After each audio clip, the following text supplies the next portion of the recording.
ગુનેગારોને પકડીને police station લઈ જવાય છે, ત્યાં લોકઅપમાં રાખવામાં આવે છે અને એ પછી એના ઉપર કેસ દાખલ થાય છે, કાર્યવાહી થાય છે। પણ લોકઅપમાંથી જ કોઈ આરોપી નાસી જાય તો આવું બન્યું છે। નવાઈ લાગે પણ હકીકત છે, જામનગરમાં આવું બન્યું છે કે જ્યાં પોલીસ સ્ટેશનમાંથી આરોપી ભાગી ગયો। મેઘપર પોલીસ સ્ટેશનની પકડમાંથી આ આરોપી ફરાર થઈ ગયો। આરોપી વિશાલ સિંહ મટુ પોલીસ સ્ટેશનમાંથી ફરાર થઈ ગયો અને ચકચાર મચી ગઈ।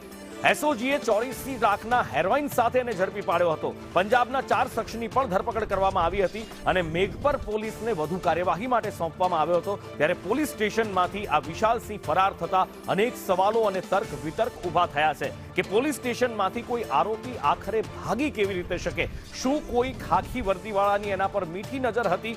વગેરે વગેરે સવાલો ઉઠી રહ્યા છે। વધુ માહિતી સાથે સહયોગી સંવાદદાતા ઉપેન્દ્ર ગોહિલ ફોનલાઈન પર જોડાયા છે। ઉપેન્દ્ર, પોલીસ સ્ટેશનમાંથી કોઈ આરોપી ભાગી કેવી રીતે શકે? શું કોઈ પોલીસવાળાનું ઇન્વોલ્વમેન્ટ હતું? શું કોઈ મીઠી નજર હતી કે પછી કોઈ ભ્રષ્ટાચારનો ખેલ ખેલીને આરોપી ભાગ્યો છે? ઘણા બધા સવાલો, ઘણી બધી શંકાઓ છે। ચોક્કસથી જણાવી દઉં કે જામનગરના મેઘપર પોલીસ સ્ટેશનમાંથી એક આરોપી નાસી છૂટ્યો છે।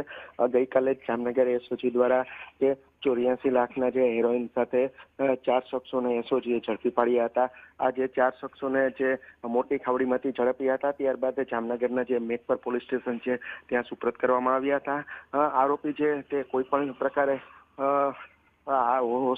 કહેવાય પોલીસ સ્ટેશનમાંથી નાસી છૂટ્યો છે।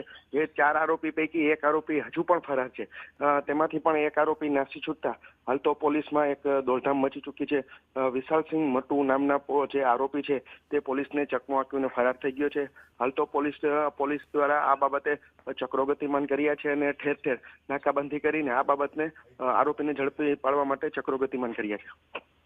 જી ઉપેન્દ્ર, માહિતી બદલ આભાર।